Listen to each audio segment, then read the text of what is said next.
Welcome to Venus Mava Tarot. If you're new here, I do tarot readings sometimes. This just came out. I've been waiting for like a year for it.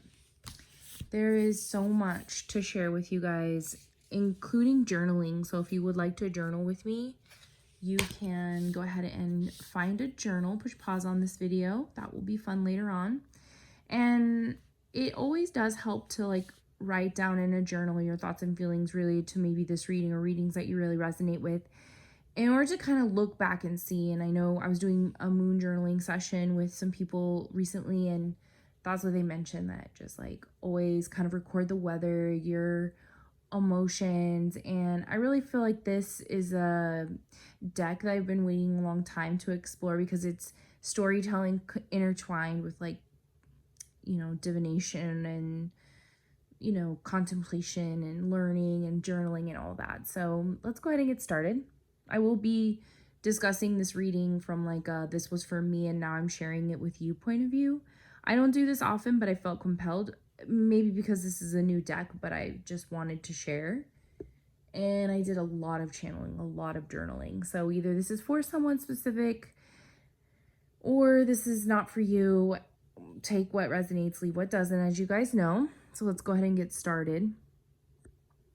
First, like I said, we have the Knight of Wands, and if you can see the animation in this card, the energy source kind of spurs from, I would say, the bottom, like almost from the horse itself, and then it kind of goes up through the shaft, right? You can see like the little lightning coming through.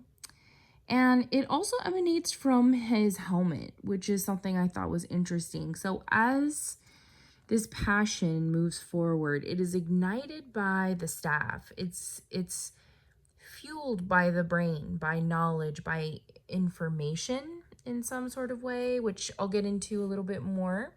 But that was just like my first imagery reading that. And again, my readings are interpretive. Sometimes I misread as I'm talking, and I know that's on purpose because I'll go back and I'll watch my videos. I'm like, but that's not what that card means. Why did I say that? And I'm thinking like at the time, maybe that's what I was getting. And I don't have any other explanation other than that. So if it doesn't resonate for you, then it doesn't.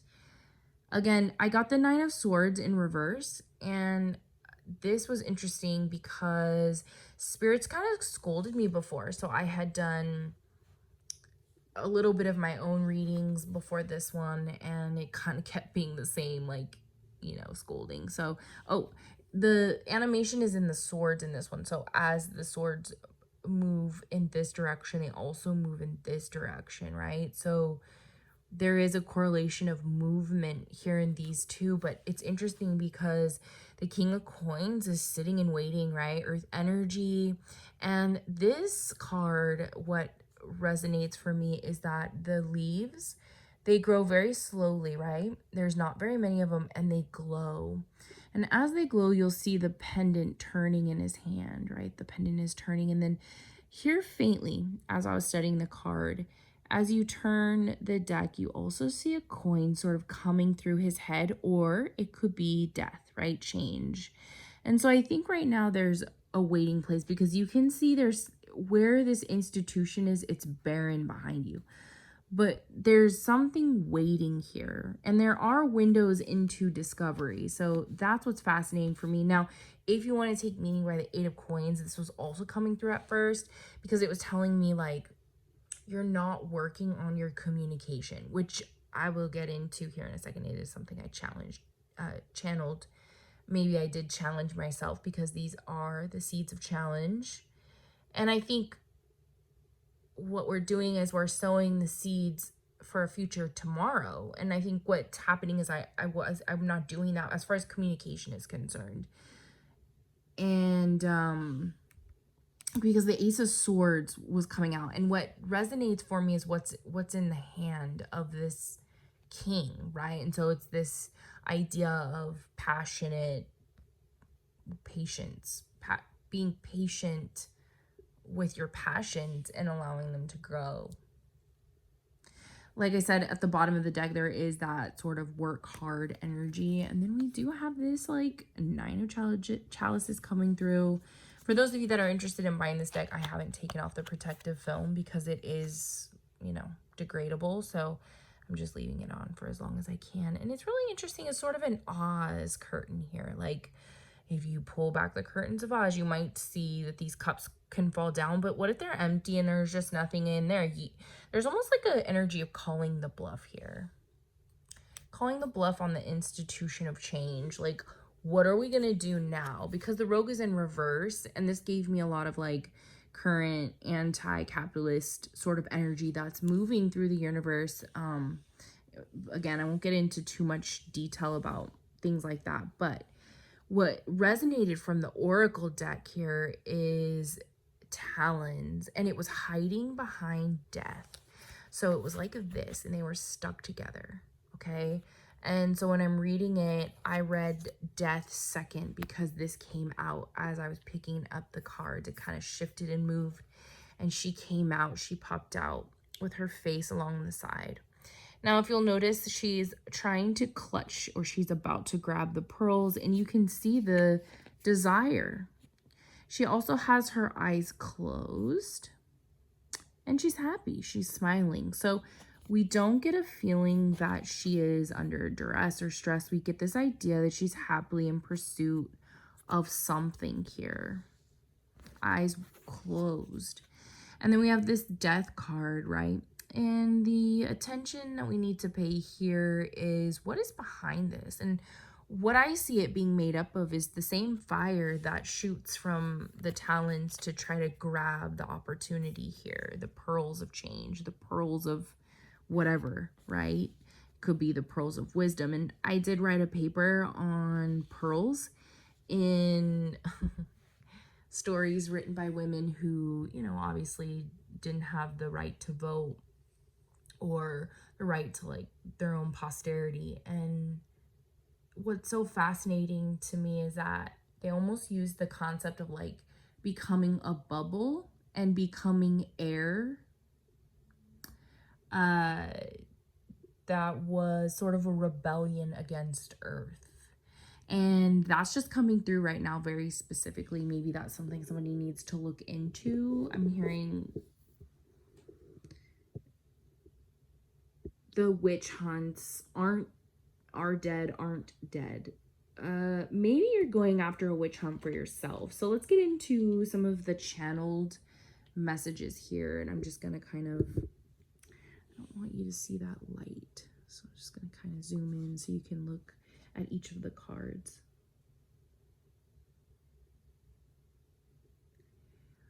Originally, what came through was working hard as a priority.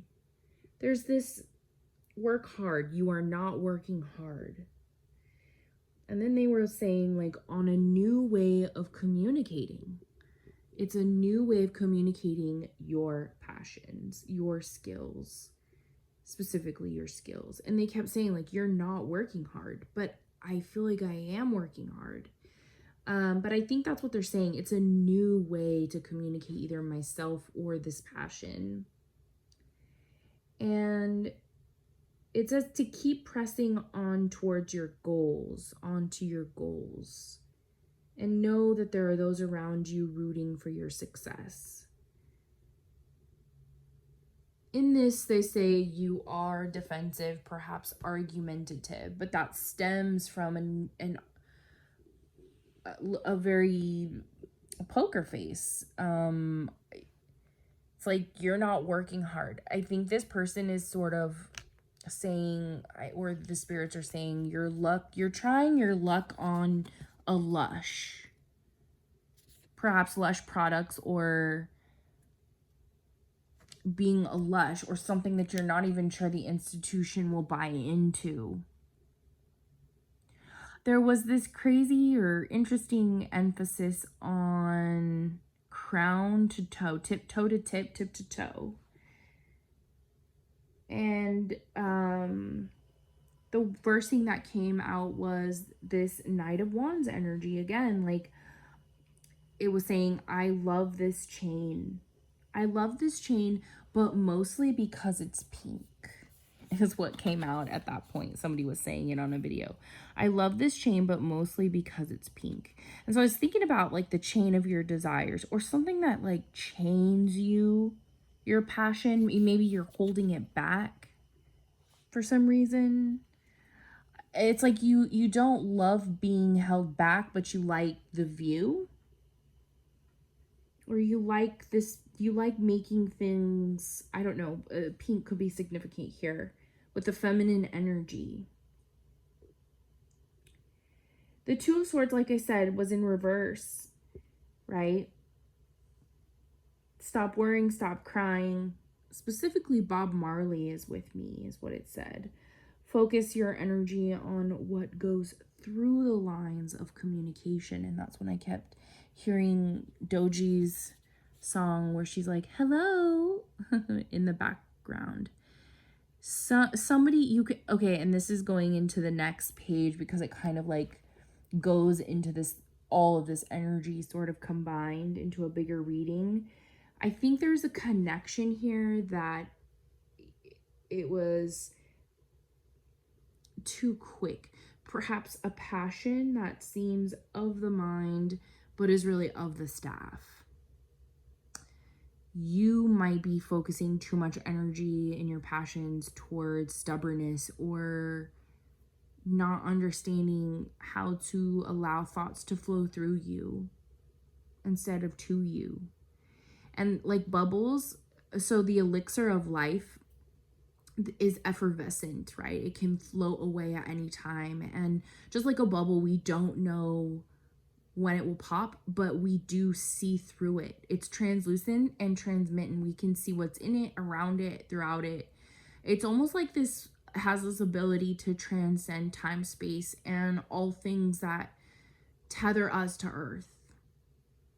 And so there could be this need for you to really think about that. And I saw Dochi with two eyes, and it's specifically what it said, two eyes, and the eyes turning into 11s, specifically 1111, and that could be something that's very significant for you. The lines of communication can run parallel or perpendicular, sometimes crossing and checking. Stop worrying, stop crying. Focus your energy on what goes through the lines of communication. Hello. Editing me here to say that this was the channeled message I got. You can't see us, Divine Spiritu, because you are too busy crying baby in your hands. You worry about backstabbing, but you stab yourself in the heart every time you look in the mirror. That's me looking back at you, but you can't see, you don't see.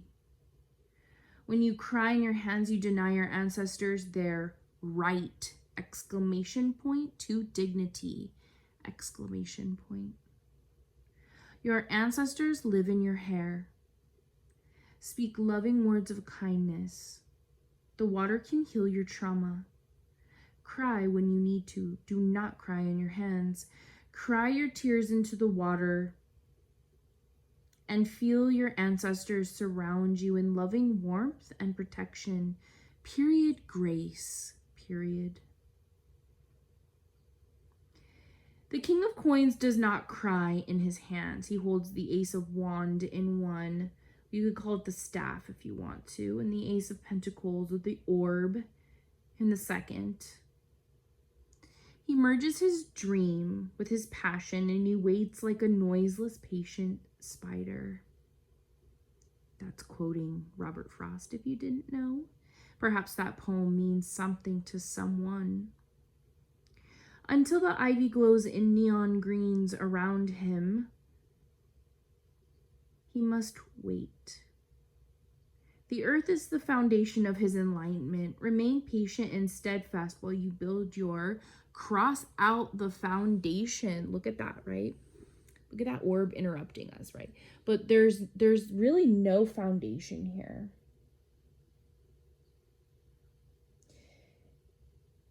It's the foundation of his enlightenment, yes. Remain patient and steadfast while you build your crossed out foundation. Cross that out. It's an empire focused on expansion. Scale it out. Scale it out. So look at the bigger picture here. And that's a heart emphasized there in the period on that one. There is magic in the ivy leaves. There is magic in the ivy leaves, but you haven't been patient enough to let them grow around you. They must trust you in the fern gully. Then they will show you a magic on the underside.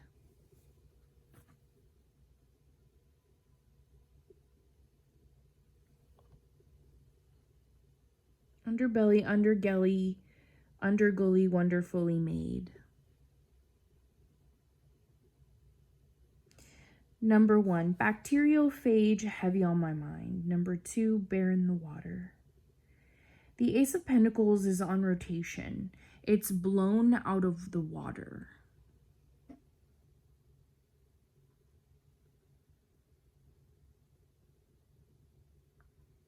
It is spinning in your outstretched palm.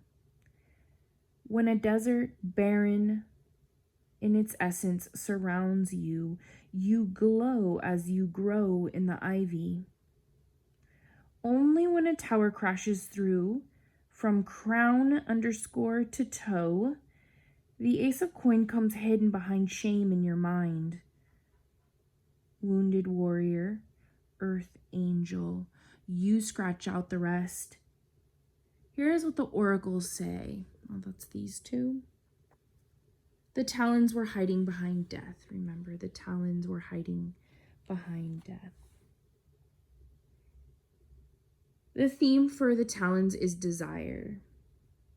The keywords we should look at for this section is anxiety, cost, determination, protectiveness, possessiveness. The underworld keywords are craving, demand, greed, rarities, and yearnings. Like I said in this image with the talon, she is grasping pearls. Talons are desires compelling us towards that which we love. In her face, her eyes are closed. She has complete resignation and trust. Not all desires lead to joy. Wisdom is in letting go. We need not chase our desires to ruin. And that's when Kendrick Lamar's Heavy is the head they hold, they chose to wear the crown, rather.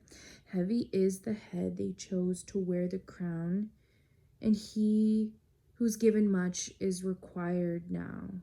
Is required much. I can't remember the words right now.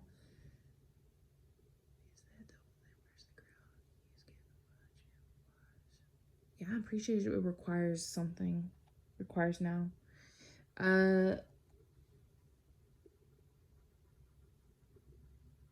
They chose it though. You didn't, and that's why they told me to underline they chose. And there is that resignation of trust here. It's like she has no idea where she's going. Her feet and her passions guide her towards this opulence. Another connection to the word pearls, pearlescent, right? Being opalescent, transparent, of the world, communicating your desires to this world, seeing how they connect with everything and what is behind the facade of the mask. So for this question for talons, some questions you can ask yourself while you journal, and you can always pause to write these down or rewind this video. You can scrub backwards. Number 1, since it is in the underworld position, which is no color, the first question you can journal on is, if you were to obtain what you most desire, what do you think you would change? And the second question is, what would you give up to achieve your desire? The third question, how would you feel if you lost what was most precious to you? Number 4, what is unique about this situation and how can you best seize it? Number 5, how would moderating your sense of need affect this situation?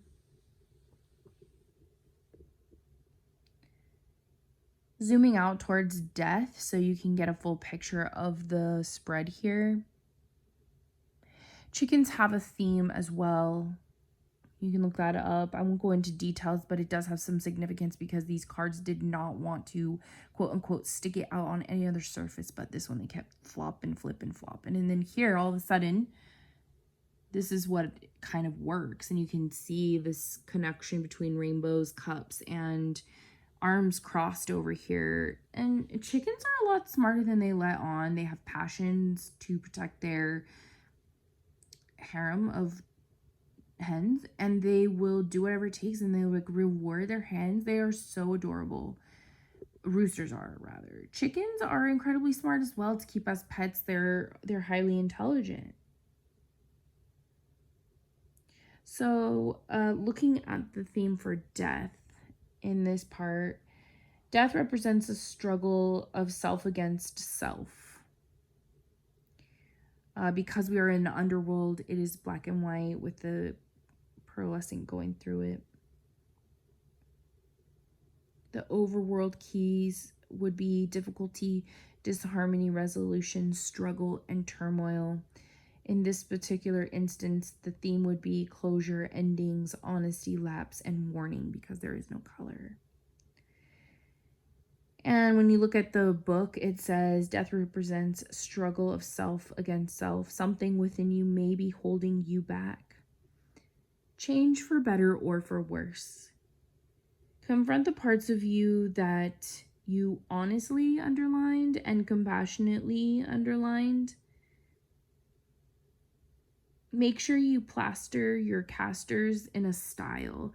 I was watching a story about how like plaster casters are trained in a style. Like they're an apprentice or a journeyman, but like they have a specific technique that they learn.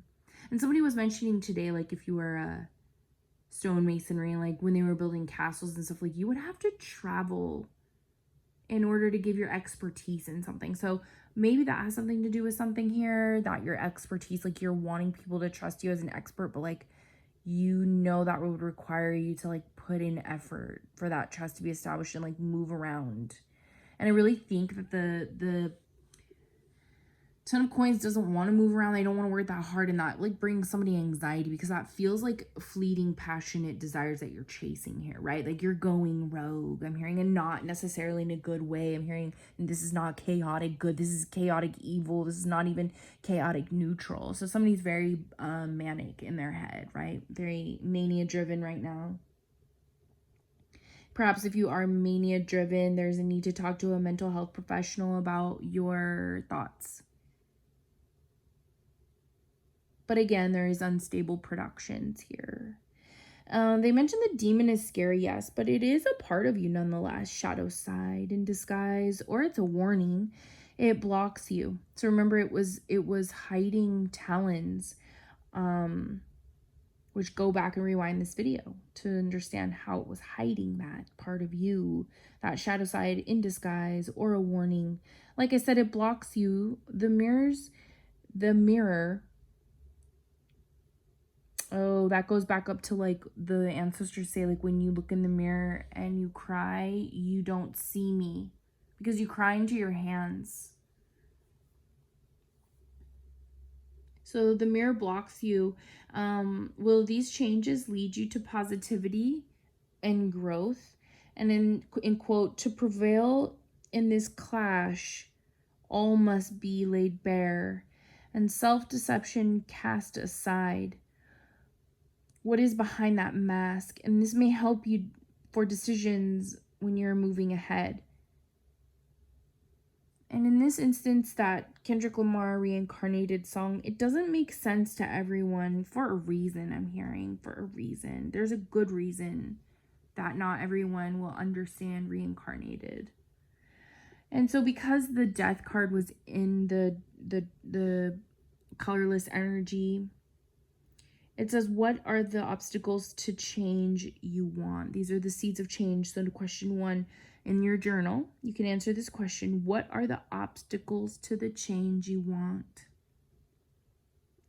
Number 2 is your uncertainty coming from a fear itself, of change itself.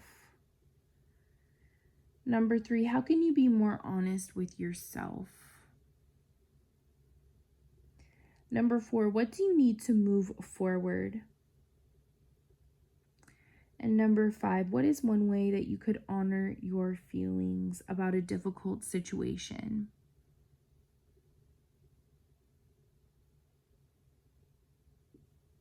And that's the end of the tarot reflection here.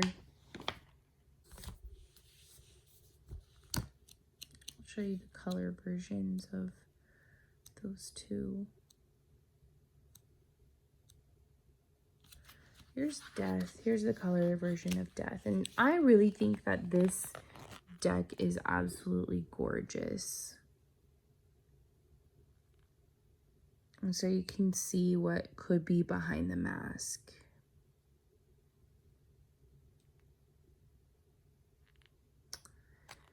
And I think Talons is in front of that one.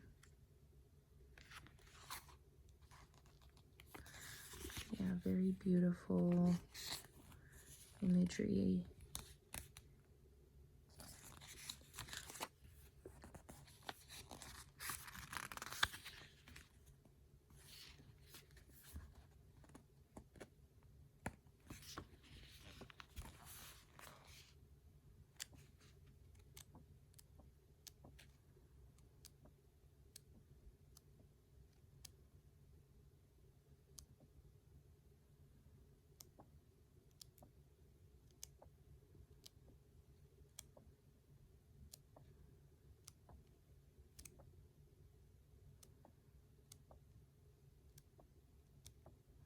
Tell me if you see Talons. I don't remember it being this far back. There's Rogue.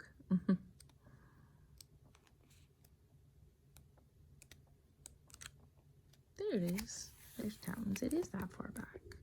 There's that collection of the pearl.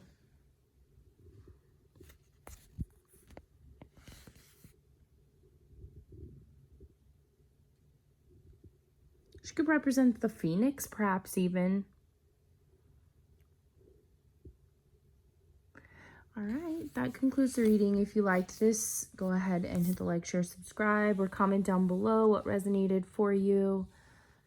And hopefully I'll be doing some more of these readings / journal sessions. Please let me know what you thought about these cards so far, and if you'd like to see more storytelling with them, or maybe not, I don't know. Just if you do have an opinion. Sorry the light keeps hitting it. I'll try to get better about that. This bright light. All right, have a good evening. I hope everyone feels loved today, and I'll see you next time. Bye now.